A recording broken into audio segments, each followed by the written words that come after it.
and we're back again with another episode of Roofer Reflections. I'm really excited to have Alan here. Alan, thank you for coming on the show. Well, thanks for inviting me. How did it all start for you? Well, I was going to college at Memphis State University and needed a summertime job. A friend of mine's dad owned a roofing company, and I worked for him kind of off and on in high school. Not really doing roofing because I wasn't old enough to work on the roof. Started out working as an apprentice on a commercial roofing crew. Then they agreed to work with me on my college school schedule, and I continued to work for them through a fall and a spring semester of college. At that point, I kind of decided I didn't need to go to college to be a roofer or work in the roofing industry. It just kind of progressed from there. I went to work for a roofing distributor for a little while, a company called Lewis T. Olesheimer out of Michigan. Then I went to work as an estimator for a company called Alderson Roofing and Sheet Metal, and worked for them for 5 years as an estimator.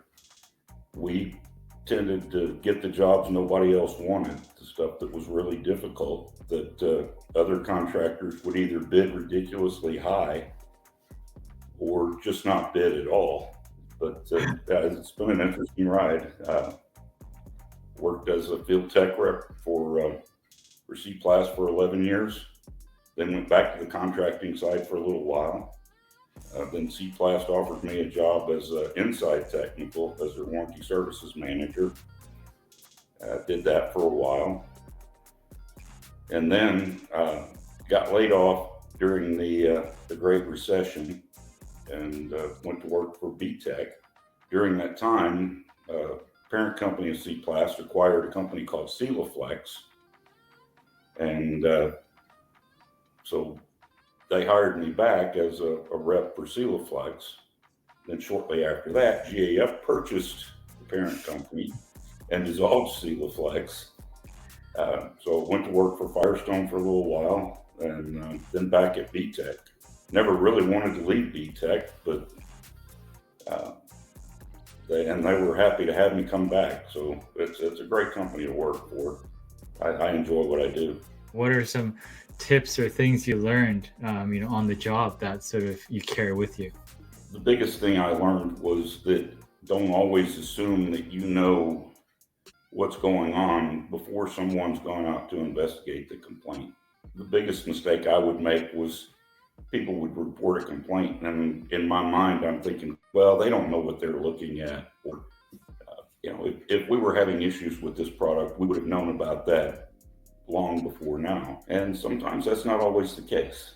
You send someone out to look at the job, or you go look at the project yourself in person and discover that this person isn't that far off base in what they were reporting, or maybe there are more factors involved than what you originally thought. You want to keep an open mind.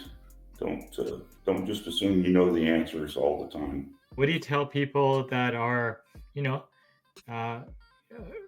new or considering getting into the roofing industry? I would say that if someone is considering getting into this industry as a career, there's a lot of opportunity. Even if you don't want to be an installer for the rest of your life, or you don't want to work in the field, there are other opportunities in this industry, but you need to try to learn as much as you can about every aspect of it. And then there's just so many products on the market today that it's difficult for anyone to be an expert in every aspect of commercial roofing or steep slope roofing. But find your niche and figure out what you like and learn as much as you can.